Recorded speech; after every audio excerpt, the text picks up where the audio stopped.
लेकिन एक बात तो बिल्कुल स्पष्ट है कि पहली बार स्वतंत्र भारत के इतिहास में और खासकर बिहार में पहली बार ऐसा हुआ है कि कोई चुनाव जिसमें सरकार ने करीब करीब 40,000 करोड़ रुपया जनता के पैसे को खर्च करने का वादा किया है। और मुझे लगता है कि वही एक कारण है जिसकी वजह से एनडीए को इतना बड़ा बहुमत मिला है। लोग बता रहे हैं कि 10,000 पर लोगों ने वोट बेच दिया। बिल्कुल नहीं है, ये बात सही नहीं है। मेरा आज भी ये यकीन है कि 10,000 रुपए के लिए बिहार के लोग अपना वोट, अपना बच्चों का भविष्य नहीं बेचेंगे। अगर 10,000 रुपए को आप जोड़िएगा तो प्रतिदिन 5.5 रुपया हुआ। 5.5 रुपए में कौन अपना वोट बेचेगा? हर विधानसभा क्षेत्र में 60 से 62,000 लोगों को कम से कम 10,000 रुपया सीधे तौर पर सरकार ने दिया है। सिर्फ 10,000 रुपया नहीं दिया, ये कहा कि आपको स्वरोजगार के लिए 2 लाख रुपया दिया जाएगा और उसकी पहली किस्त के तौर पर, बयाना के तौर पर 10,000 रुपया उसको दिया गया।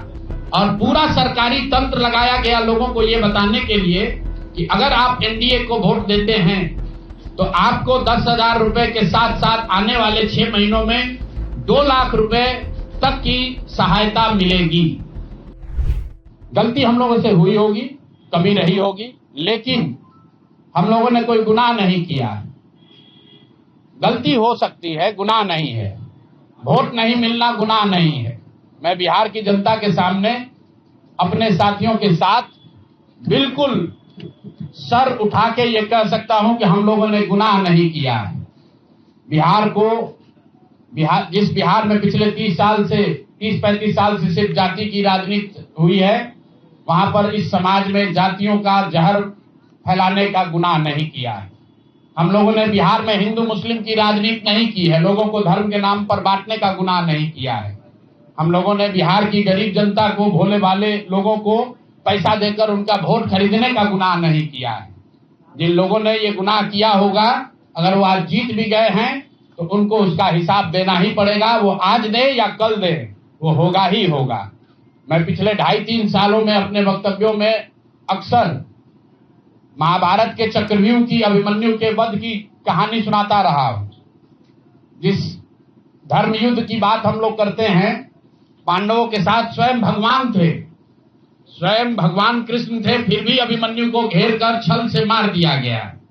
लेकिन उसके आगे की भी एक कथा भी है कि अभिमन्यु को मार दिया गया, लेकिन उससे महाभारत नहीं जीता गया। महाभारत जीता तो अंत में वही जो सही रास्ते पर था, जो धर्म के साथ था।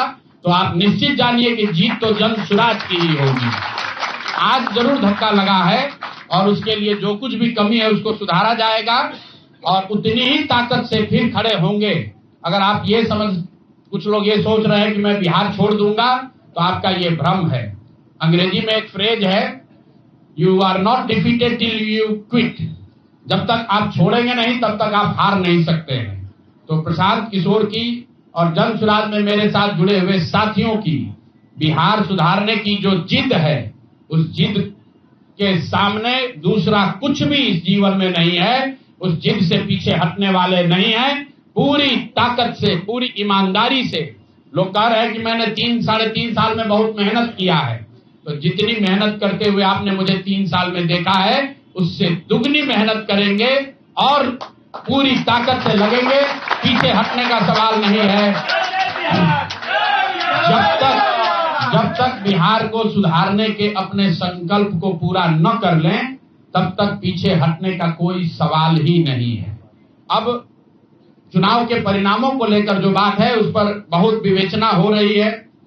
आपने भी कहा, बड़े बड़े विशेषज्ञ आकलन कर रहे हैं। कोई बता रहा है कि पैसे से जीत लिया गया, कोई बता रहा है कि लालू जी के डर से ध्रुवीकरण हुआ इसलिए जीता गया। कुछ लोग बता रहे हैं कि जातियों की बात अभी पूरी तरह खत्म नहीं हुई।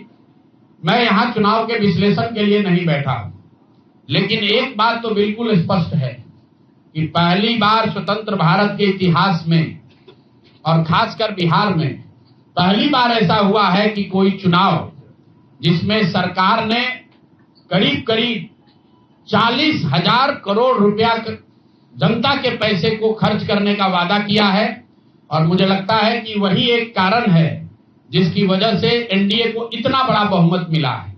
मैं सिर्फ आपके ध्यान में लाना चाहता हूं कि 10,000 रुपए की बड़ी चर्चा हो रही है।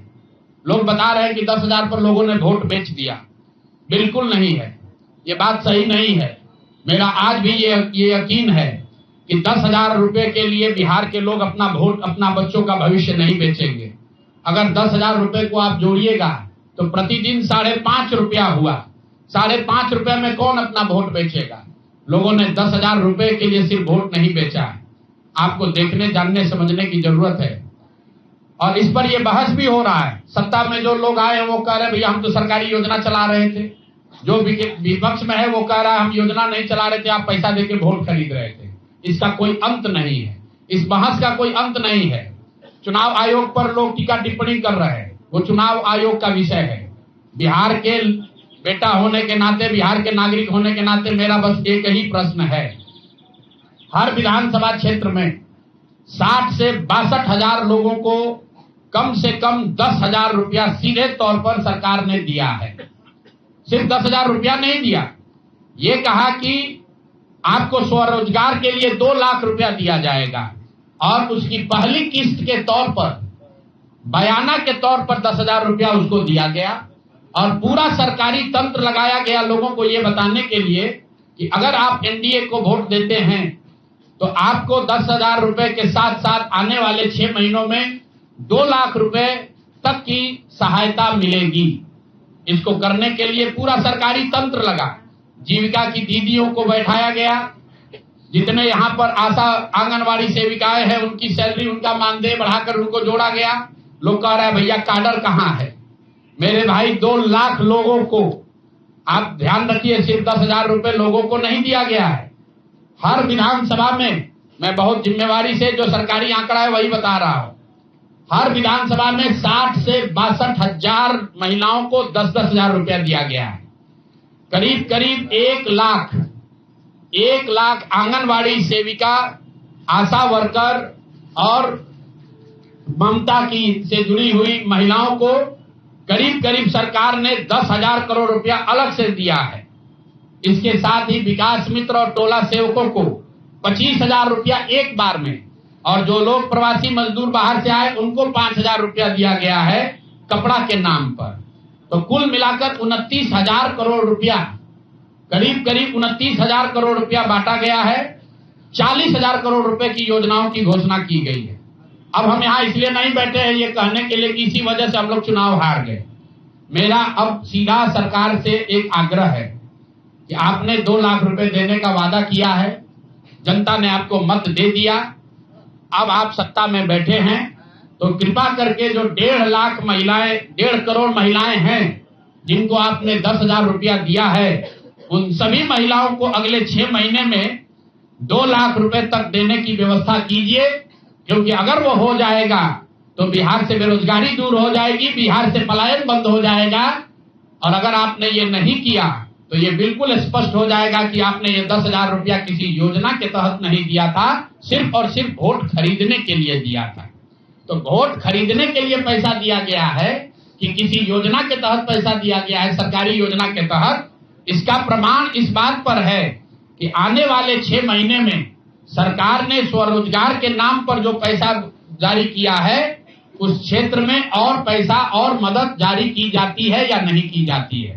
हम लोग एक भी विधायक न जीते कोई बात नहीं, जन सुराज, और कई लोगों का सवाल है नीतीश कुमार को 25 सीट आने की बात है, तो मैं आपके सामने घोषणा कर रहा हूं कि जो 25 सीट हमने बात कही थी उस पर बिल्कुल कायम है। अगर नीतीश कुमार ने, उनकी सरकार ने ये वोट खरीदा नहीं है, इनको 2-2 लाख रुपए दे दे, मैं बिल्कुल राजनीति से संन्यास ले लूंगा, उसमें कहीं कोई दिक्कत नहीं है, कहीं कोई दिक्कत नहीं।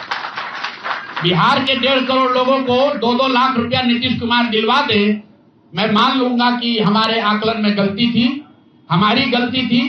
और हमारे आकलन की बात छोड़िए, अगर बिहार से बेरोजगारी दूर हो जाए, पलायन बंद हो जाए, 1.5 करोड़ परिवार, टोटल 2.5 करोड़ परिवार में अगर 1.5 करोड़ परिवार की गरीबी दूर हो जाए तो प्रशांत किशोर को विधायक बनने की, राजनीति करने की कोई जरूरत नहीं है, हम दूसरा काम कर सकते हैं। तो आपका अगर ये सवाल है कि 25 सीट की बात है, बिल्कुल 25 सीट से ज्यादा नीतीश कुमार को ना आना चाहिए था, ना आता। एक ही फैक्टर है, ये पैसा बांटकर जो वोट आपने खरीदा है, खरीदने का आप पर इल्जाम है। तो इसको आप इतने 20 साल से आप मुख्यमंत्री हैं, तो आप इस इल्जाम को धो दीजिए। अगले 6 महीने में 1.5 करोड़ लोगों को, 1.5 करोड़ परिवार को स्वरोजगार की व्यवस्था कर दीजिए। और अगर नहीं कीजिएगा तो हम लोग यहीं पर हैं। मैं आपके सामने एक नंबर जारी कर रहा हूं, मेरा अपना व्यक्तिगत ऑफिस का 91-216, 91-216। जितने लोग हैं जिनको भी 10,000 रुपया का बयाना नीतीश कुमार सरकार ने, अधिकारियों ने जीविका की दीदियों के माध्यम से दिया है, इस आश्वासन के साथ कि अगर आप नीतीश कुमार को, एनडीए को वोट देंगे तो आपको 2 लाख रुपया 6 महीना में मिलेगा। तो मेरे भाई, अब समय चालू हो गया, आप आ गए हैं सत्ता में और हम लोग आराम से बैठे हुए हैं बिहार में। हर वो महिला, हर वो परिवार जिसको 2 लाख रुपया नहीं मिलता है, आप प्रशांत किशोर से संपर्क कीजिए, आप जनसुराज से संपर्क कीजिए। अब सलाह का समय खत्म हुआ, अब संघर्ष का समय शुरू होगा। हमने 3.5 साल लोगों को सलाह दिया है, हमने 3.5 साल लोगों को जाकर घर घर हाथ जोड़ा है, कभी वोट नहीं मांगा। लोगों को यही कहा कि अपने बच्चों के लिए वोट दो, अच्छे लोगों को जिताओ। लोगों ने अपने हिसाब से अच्छे लोगों को जिताया है। जिन मुद्दों पर जिताया है उसका मैं स्वागत करता हूं कि स्वरोजगार ही सबसे ज्यादा जरूरी है। उसका वादा एनडीए की सरकार ने किया है, नीतीश कुमार ने किया है और 10-10 हजार रुपया बानगी के तौर पर, एडवांस के तौर पर उन महिलाओं को दिया है। तो अब अगले 6 महीना में उन सभी महिलाओं को, उन सभी परिवारों को नीतीश कुमार की सरकार स्वरोजगार का अवसर दे, उनको 2 लाख रुपए की मदद दे, ताकि वो 1.5 करोड़ परिवार के लोग बेरोजगारी से बाहर निकल सके, गरीबी खत्म कर सके और उनके बच्चे गुजरात में, तमिलनाडु में जाकर मजदूरी न करें। और अगर ये नहीं होगा तो हम लोग तो विधानसभा में हैं नहीं। जनता ने जो आदेश दिया है कि गांव गांव घूमिए और लोगों की मदद कीजिए, तो जिनको भैया ये 2 लाख न मिले वो प्रशांत किशोर के पास चले आइए, जनसुराज के साथियों के पास आइए। आपकी आवाज बनकर, आपके साथ खड़े होकर ब्लॉक, पंचायत, डिस्ट्रिक्ट के ऑफिसेज में, सरकारी दफ्तरों में हम लोग चलेंगे। जरूरत पड़ेगा नीतीश कुमार के पास चलेंगे, क्योंकि उन्होंने कहा है कि 10,000 रुपया बयाना ले लीजिए, जब मैं जीत कर आऊंगा आपको 2-2 लाख रुपए दूंगा, ताकि सब लोग अपने पैर पर खड़े हो जाएंगे। तो जनसुराज के लोग अब ब्लॉक में, और जिन लोगों ने, आपने सुना होगा सहारा में लोगों को कहा गया पैसा डबल हो जाएगा, सहारा के जिन लोगों ने एजेंट बनकर, समाज के कई लोगों ने सहारा में पैसा जमा कराया, सहारा वाले भाग गए तो लोग एजेंट को खोज रहे हैं। तो जो सरकारी अफसर नेतागिरी कर जिन लोगों ने किया है, सरकार की ओर से आश्वासन दिया है कि हम लोग आपको रोजगार देंगे, 2 लाख रुपया देंगे, जो जिन जीविका की दीदियों ने एक महिला को जाकर समझाया है, बूथ पर बैठकर वोट दिलवाया है, सिंबल सिखाया है, क्रमांक संख्या बताया है, वो जीविका की दीदियों की जिम्मेवारी है कि जिनको आपने ये काम कराया है, जिनके बच्चों का भविष्य आपने 10,000 रुपया में आपने सौदा कराया है, उनको पैसा मिले। और अगर वो 2 लाख रुपया नहीं मिलेगा तो 6 महीने का समय है। 6 महीने के बाद हर वो व्यक्ति जिसको पैसा नहीं मिले उसके लिए जनसुराज का, प्रशांत किशोर का दरवाजा खुला हुआ है। आप आइए, हम लोग आपकी आवाज बनेंगे, आपके साथ खड़े होंगे। हम लोग विधायक सांसद नहीं है, लेकिन समाज में हमारी ताकत जो आवाज है, आपके आशीर्वाद से वो आवाज आपके साथ जोड़ेंगे और हर हालत में आपको ये 2 लाख रुपया मिले, इसकी लड़ाई को जारी रखेंगे। दूसरी बात जो कह के मैं खत्म करूंगा, चुनाव से पहले सरकार के भ्रष्टाचार को लेकर, भ्रष्टाचारी मंत्रियों को लेकर इसी जगह पर हम लोगों ने कई प्रेस कॉन्फ्रेंस किए हैं। नीतीश कुमार को कभी व्यक्तिगत तौर पर बेईमान नहीं बताया गया है, भ्रष्ट नहीं बताया गया है, लेकिन हम लोगों का ये मानना था कि नीतीश जी का स्वास्थ्य अच्छा नहीं है, अगल बगल के लोग लूट रहे हैं, चला रहे हैं। अभी परिणाम आए हैं, नीतीश जी को देखकर लग रहा है कि नीतीश जी बिल्कुल स्वस्थ दिख रहे हैं। तो अब मेरी उनसे अपेक्षा है कि 2 दिन के बाद अभी मंत्रिमंडल बनने वाला है। कल प्रधानमंत्री जी ने भी कहा है कि बहुत बड़ी जिम्मेवारी है, हम लोग इलेक्शन मोड में नहीं, इमोशनल मोड में हैं।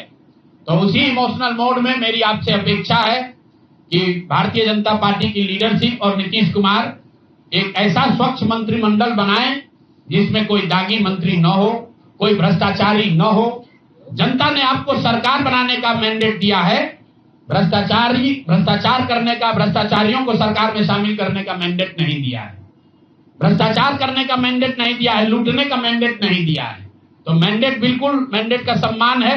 जनता लोकतंत्र है, जनता मालिक है, जनता ने जिनको सत्ता में बैठाया वो सत्ता में बैठे, लेकिन सत्ता में बैठकर लूटने का मैंडेट जनता ने नहीं दिया है। तो मेरी अपेक्षा है कि नीतीश जी, माननीय प्रधानमंत्री मोदी जी, अमित शाह जी, जिन्होंने बिहार की जनता को ये बताया है कि हम आपका विकास करेंगे, आपके बच्चे अब गुजरात नहीं जाएंगे मजदूरी करने, तो भाई अब आपकी जिम्मेवारी है ऐसा मंत्रिमंडल बनाइए ताकि बिहार के लोगों का पलायन बंद हो, यहाँ से बेरोजगारी खत्म हो, और जो पिछले 5 साल से लोग भ्रष्टाचार से जूझ रहे हैं वो आगे भ्रष्टाचार न हो। मेरी बात यहाँ खत्म हुई। अब आपके जो सवाल हैं वो आप सवाल कर सकते हैं। बहुत बहुत धन्यवाद।